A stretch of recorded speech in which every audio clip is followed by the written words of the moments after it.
Uh, Thank you, Mr. Seaman, and thank you very much. Before I ask Dr. Newman to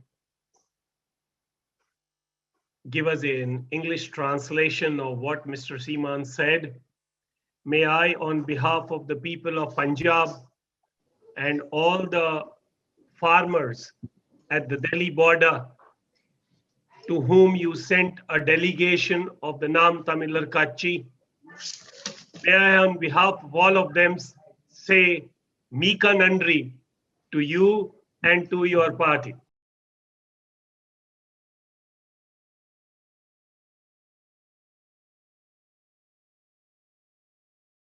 இந்தியை திணித்து எல்லா தேசிய இனங்களையும் அடிமைப்படுத்த இந்த ஆட்சியாளர்கள் துடிக்கிறார்.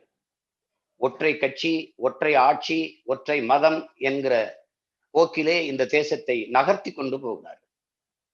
இதிலிருந்து நம்முடைய மொழி, நம்மளுடைய கலை கலாச்சாரம், நம்முடைய பண்பாடு, நம்முடைய வழிபாடு, நம்மளுடைய தாய் நிலம், இவற்றையெல்லாம் பாதுகாக்க வேண்டிய வரலாற்று கடமையும் கால தேவையும் நமக்கு கையளிக்கப்பட்டிருக்கிறது. தமிழர்கள் நாங்கள் லட்சக்கணக்கான எமது இன உறவுகளை பலி கொடுத்தவர்கள். உலகில் சுதந்திரமற்ற மனித வாழ்க்கை அர்த்தமற்றது என்பதை நாம் அனைவரும் அறிவோம். உலகெங்கிலும் வாழும் மக்களுக்கு வரலாறு என்பதே விடுதலை போராட்ட வரலாறு தான். அதன் வழியில்தான் பன்னெடுங்காலமாக உரிமை இழந்து அடிமைப்பட்டு கிடந்த தமிழின மக்கள் நாங்கள் எமது தாய் நிலம் தமிழீழத்தில் விடுதலைக்காக போராடினோம். விடுதலை போராட்டத்தை பிரிவினைவாதம், தீவிரவாதம் என்று பழி சுமத்தி வீழ்த்தினார்கள். இதை நாம் எல்லோரும் நன்கு அறிவோம். லட்சக்கணக்கான எமது இன சொந்தங்கள், பச்சிளங்குழந்தைகள், கர்ப்பிணி பெண்கள், வயது முதிர்ந்தவர்கள் எல்லோரும் கொன்றொழிக்கப்பட்டார். உலகில் ஒரு நாட்டிற்கும் இன்னொரு நாட்டிற்கும் சண்டை நடக்கும் போது கூட பயன்படுத்தக்கூடாத தடை செய்யப்பட்ட ஆயுதங்களை பயன்படுத்தி எம்மை அழித்து ஒழித்தார். அங்கே எந்த ஊடகங்களையும் இருக்க விடாது, எல்லாவற்றையும் அனுப்பிவிட்டு, மனித உரிமை செயல்பாட்டாளர்களையும் களத்தில் இருக்க விடாது அனுப்பிவிட்டு, ஒரு இருட்டில் வைத்து எங்களை கொலை செய்தது போல மொத்த எமது இனத்தையும் அழித்து ஒழித்தார்கள். எங்களுக்கு இழைக்கப்பட்ட அநீதிக்காக நீதியை கேட்டு உலக நாடுகளின் மனசாட்சியை உலுக்கி நாங்கள் இன்று வரை போராடி கொண்டிருக்கிறோம். எமக்கு ஆதரவாக இப்போது இந்திய பெருநிலத்தில் பல்வேறு தேசிய இனங்கள் கை நீட்டுகிறார்கள், குரல் எழுப்புகிறார். ஆனால் அன்று எமக்கென்று குரல் எழுப்பவோ, எமக்கென்று ஆதரவாக கை நீட்டவோ எவருமற்ற நிலையில் தனித்து விடப்பட்ட தேசிய இனத்தின் மக்களாக நாங்கள் இருந்தோம். இப்போது எமக்காக ஹியூ மெக்டர்மட் அவர்கள், தங்கை ஆசிலிய போன்றவர்கள், மெக்டோனா போன்ற பெருமக்கள் எல்லோரும் எமக்காக இன்று குரல் எழுப்புகிறார்கள். அது தமிழ் மக்கள் தொடர்ச்சியாக போராடிய போராட்டத்தின் விளைவுதான். ஆனால் இந்திய பெருநிலத்தில் வாழுகிற தேசிய இன மக்கள் நாம், குறிப்பாக திரிபுரா, மணிப்பூர், அசாமியர், பங்காளி எல்லாம் நமது தாய்மொழி சிதைந்து அழிந்து விடாமல் பாதுகாக்க போராட வேண்டிய நிலைக்கு தள்ளப்பட்டு விட்டோம்.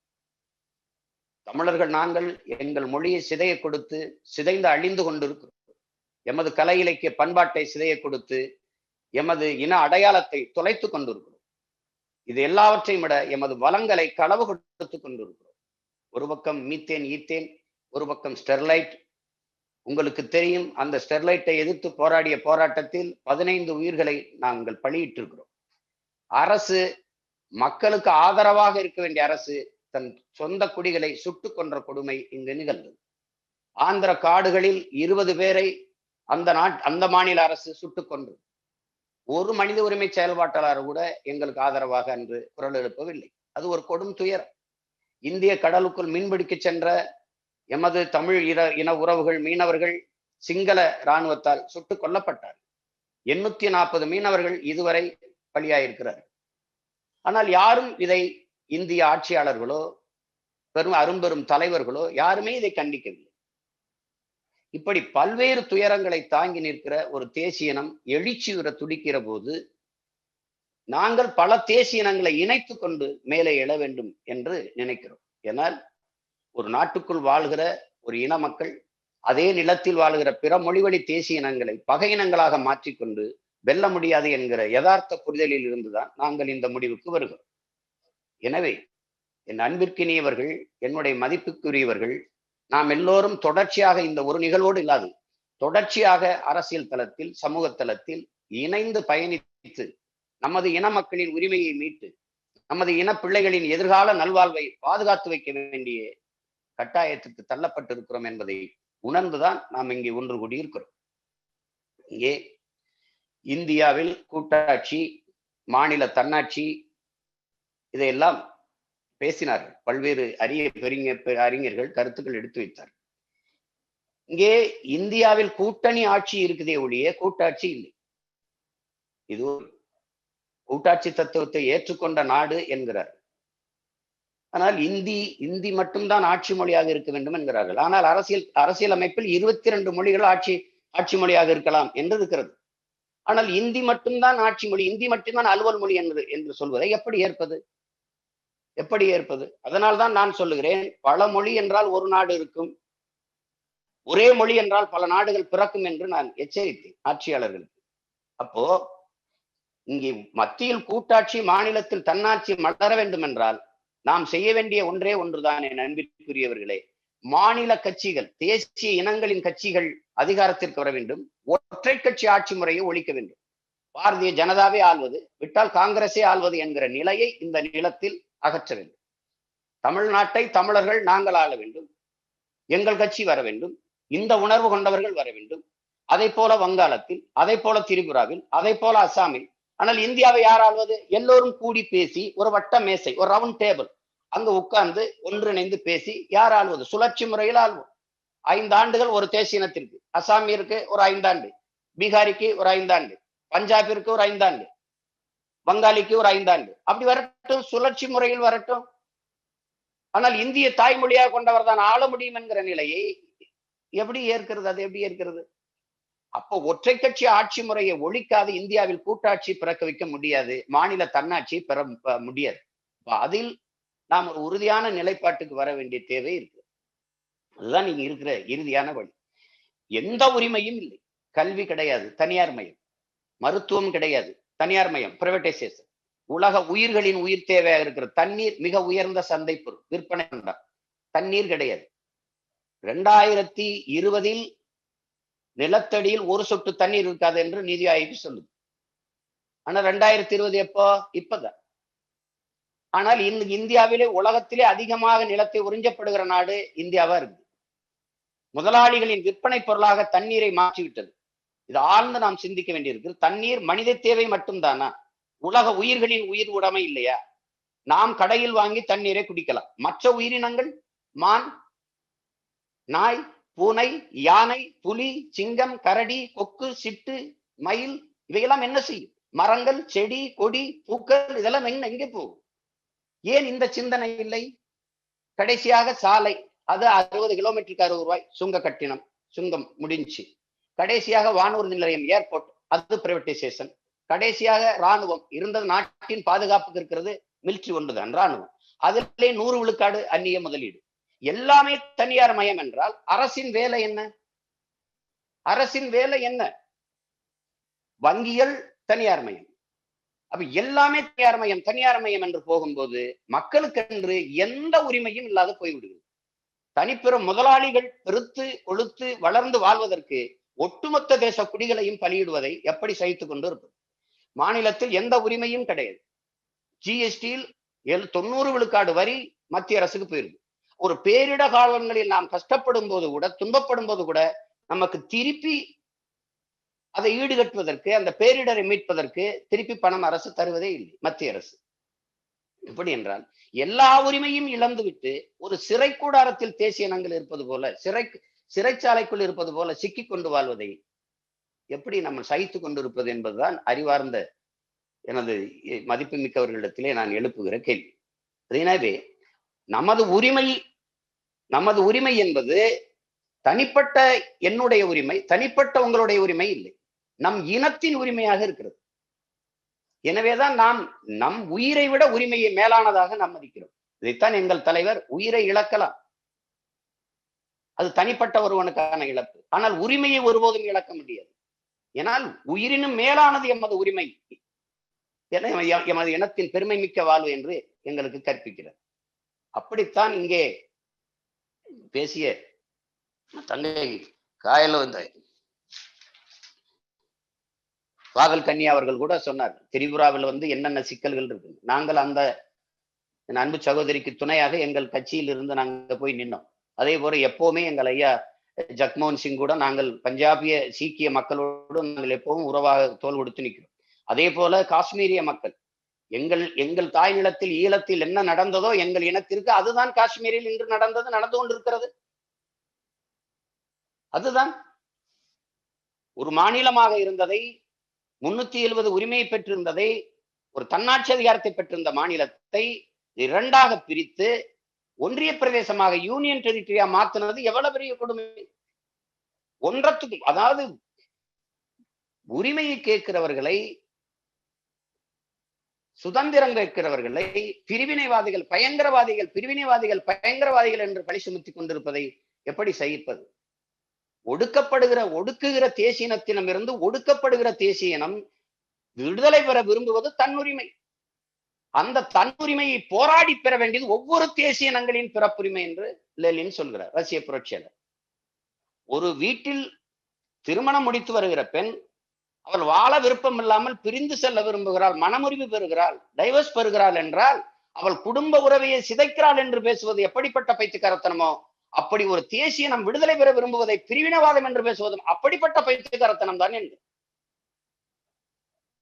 அதனால் நாம் பிரிவினையை கேட்கவில்லை, தன்னாட்சி உரிமையை கேட்கிறோம்.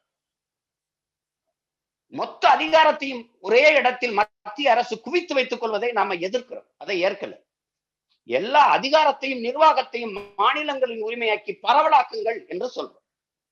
கல்வி மாநில உரிமை, அது ஏன் பொது பிரிவுக்கு போகுது? கல்வி என்பது மானிட உரிமை, அதை கொடுக்க வேண்டியது அரசின் கடமை. ஆனால் கல்வியை வந்து தனியார் முதலாளிகள் கொடுத்து விட்டு கல்வி கடன் மாணவர்களுக்கு கொடுத்து கடன் வாங்கி படிக்கிற அளவிற்கு மாணவர்களை தள்ளிவிட்டால் எப்படி? அறிவை வளர்க்கும் கல்வியும் உயிரை காக்கும் மருத்துவத்தையும் வர்த்தகமாக்கி சந்தையாக்கினால் அதை எப்படி ஏற்பது? கல்விக்கு கடன் கொடுக்கிறேன், வேளாண் கடன் கொடுக்கிறேன், விவசாயத்துக்கு கடன் கொடுக்கிறேன். ஏன் விவசாயி கடனாளி ஆகிறான்? ஒரு விவசாயி கடனாளி ஆகிவிட்டால் நாடு எப்படி வளமாகும்? வேளாண்மையில் இருந்துதான் நாட்டு குடிகளுக்கு எல்லாம் வருது. பால், முட்டை, தயிர், மோர், காய்கறி, கீரை, அரிசி, பருப்பு, எண்ணெய் எல்லாமே வேளாண்மையில் இருந்துதான் வருது. அப்ப அத்தியாவசிய பொருளை, உயிர் தேவையை தருகிற உழவன், வேளாண் குடியவன் வறுமையில் போய்விட்டால், அவன் கடனாளி ஆகிவிட்டால் நாடு வளர்கிறது வாழ்கிறது என்று சொல்வதை எப்படி ஏற்பது? மத்திய அமைச்சர் நிர்மலா சீதாராமன் என்று சொல்கிறார்கள், இந்த கொரோனா ஊரடங்கு காலத்திலே 80 கோடி மக்களுக்கு 5 கிலோ அரிசி, 10 கிலோ 2 கிலோ பருப்பு கொடுத்தோம் என்கிறார். 130 கோடி மக்களில் 80 கோடி மக்கள் ஏழைகள் என்று அரசே சொல்லுது. 20 கோடி மக்கள் இரவு உணவு இல்லாமல் உறங்கச் சொல்கிறார்கள் என்கிறார். இந்த தேசத்தின் தலைவர்கள், என் தேசத்தின் பிள்ளைகள், இளம் குழந்தைகள், பச்சிளம் குழந்தைகள் பசியோடு உறங்கச் செல்ல மாட்டார்கள் என்ற உறுதியை தர முடியுமா? சத்தியம் செய்ய முடியுமா? தொலைக்காட்சியை திருப்பினால் சோகை நோய்பட்டிருக்குது, ஊட்டச்சத்து இல்லை, இவள் பூஞ்சை நோய்பட்டிருக்கிறாள், இவளுக்கு உங்கள் குழந்தையை போல உணவு கிடைக்கிறதுக்கு ஒரு 500 ரூபாய் நீங்கள் நன்கொடை தாருங்கள் என்று ஊடகங்கள் கெஞ்சுது. தொண்டு நிறுவனங்கள் வந்து மக்கள்கிட்ட பிச்சை எடுக்குது, கெஞ்சுது. அப்ப குழந்தைகளுக்கு என்று ஒதுக்குற நிதி எங்க? குழந்தைகள் நலன் என்று ஒதுக்குற பல ஆயிரம் கோடி நிதி எங்கே போகிறது இந்த நாட்டுல? அப்ப எல்லா உரிமையும் நம்ம பறி கொடுத்துட்டு ஒரு சிறை கைதிகளை போல இந்த நாட்டுக்குள் வாழ்வது எவ்வளவு பெரிய கொடுமையானது என்பதை பாருங்க. அதனாலதான் இந்த ஒன்றிணைவை நிகழ்த்தி பல தேசிய இனங்கள், உலக நாடுகள், பல்வேறு இனங்களை எல்லாம் இணைத்து மானுடத்தையும் உயிர்மை நேயத்தையும் பெரிதும் போற்றுகிற, சூழியலை பாதுகாக்க வேண்டும் என்று துடிக்கிற ஆர்வலர்கள், தலைவர் பெருமக்கள், செயல்பாட்டாளர்கள் எல்லாரையும் ஒன்றிணைத்து, தமிழர்கள் நாங்கள், என் அன்பிற்குரியவர்களே, உலகில் யாதும் ஊரே யாவரும் கேளீர் என்று பாடியவர் தமிழ் பெருந்தகைதான். தமிழர்கள் மனிதநேயவாதிகள் அல்ல, உயிர்மை நேயர்கள். உலக உயிர்களை நேசிக்க கற்றுக் கொடுத்தது தமிழனுடைய வேதம். பிறப்பு ஒக்கும் எல்லா உயிருக்கும் சிறப்பவா செய்தொழில் வேற்றுமையான் என்று பகுத்துண்டு பல்லுயிர் ஓம்புதல் நூலோர் தொகுத்தவற்றுள் எல்லாம் தலை என்று பாடுகிறது. காக்கை குருவி எங்கள் சாதி நீள், கடலும் மலையும் எங்கள் கூட்டம், நோக்க நோக்க களியாட்டம் நோக்கும் இடமெல்லாம் யாமன்றி வேறில்லை என்று மகாகவி பாரதி எங்கள் பாட்டன் பாடுகிறார். புதியதொரு உலகம் செய்வோம், கெட்ட போரிடும் உலகத்தினை வேரோடு சாய்ப்போம். பொது உடைமை கொள்கை திசையெங்கும் சேர்ப்போம், அதை புனிதமோடு எமது உயிரென்று காப்போம் என்று எங்களுடைய புரட்சி பாவலர் பாரதிதாசன் அவர்கள் பாடுகிறார். அப்ப இந்த பூமி பந்தையே தன்னுடைய நாடாக, தன்னுடைய வீடாக, வாழ்கிற ஒவ்வொரு மனிதனையும் தன்னுடைய உறவாக நேசித்து வளர்ந்தவர்கள் தமிழர்கள். அதனாலதான் இங்கே இத்தனை தேசிய இனங்களையும் எங்கள் உறவாக நினைத்த ஆரத்தழுவி அவர்கள் உரிமைக்கு உணர்வுக்கு மதிப்பு கொடுத்து அவர்களோடு நாங்கள் நிற்கிறோம். எங்கள் உணர்வுக்கு உரிமைக்கு மதிப்பு கொடுத்து அவர்கள் எங்களோடு நிற்கிறார். சகோதரர் சட்டர்ஜி எல்லாம் என்னுடைய தேர்தலில் வந்து எனக்காக வேலை செய்தார். எங்கள் ஐயா ஜக்மோகன் சிங் எப்போதும் எங்களோடு நிற்கிறார். நாங்கள் அவரோடு தோளுக்கு தோளாக துணையாக நாங்களும் அவர்களோடு நிற்கிறோம். அப்படி நாம் ஒவ்வொரு தேசிய இனத்தின் நாம் எல்லோரும் ஒன்றிணைந்து நாம் இழந்துவிட்டு இருக்கிற உரிமைகளை பாதுகாத்து இழந்த உரிமைகளை மீட்க நாம் போராட வேண்டும் என்பதுதான் இந்த மாநாட்டின் முதன்மை நோக்கம். அதுதான் என்னுடைய வேண்டுகோள், அதுதான் என்னுடைய கோரிக்கை. எனவே அன்பிற்குரியவர்களே, எமக்காக, எமது ஈழ உறவுகளுக்காக ஈழ படுகொலை கண்டித்து எமது ஈழ விடுதலைக்கு ஆதரவாக நிற்கிற ஹியூ மெக்டர்மட், என் தங்கை ஆஸ்லே, மதிப்பிற்குரிய பெருமாட்டி மெக்டோனா போன்றவர்களுக்கெல்லாம் என்னுடைய நன்றி. தொடர்ச்சியாக எங்களோடு இணைந்து நிற்கிற எங்கள் ஐயா ஜக்மோகன் சிங் அவர்களுக்கு என்னுடைய நன்றி. இந்த மாநாட்டை ஒருங்கிணைத்து நடத்தி கொண்டிருக்கிற எங்களுடைய கட்சி பிள்ளைகள், தகவல் தொழில்நுட்ப பிரிவு, தகவல் தொழில்நுட்ப பணியாளர் பிரிவு, சுற்றுச்சூழல் பாசறை, குறிப்பாக என்னுடைய தம்பி ஜீவா டானிக், என்னுடைய போற்றுதற்குரிய பேராசிரியர் பெருந்தகை மனித உரிமை செயல்பாட்டாளர் ஐயா பால் நியூமன், அனைவருக்கும் என்னுடைய வாழ்த்துக்களும் நன்றியும். இந்த மாநாடு என்பது ஒரு தொடக்கம்தான். கொரோனா மட்டும் இல்லை என்றால் திறந்த வெளியில் பல லட்சக்கணக்கான மக்களை திரட்டி இதை ஆகப்பெரும் மாநாடாக நடத்தி இந்திய பெருநிலத்தையே நாம் திரும்பி பார்க்க வைத்திருக்கலாம். ஒரு கெடுவாய்ப்பாக இந்த நோய் தொற்று நம்மை இந்த சிறிய அளவில் இணைய வைத்து விட்டது. எதிர்வரும் காலங்களில் நாம் இணைந்து நின்று இழந்த நம் இனத்தின் உரிமைகளை வென்று முடிப்போம் என்ற உறுதியை இந்த மாநாட்டில் ஏற்போம். இதில் பங்கேற்ற உங்கள் அனைவருக்கும் என்னுடைய அன்பு நிறைந்த வணக்கமும் நன்றியும்.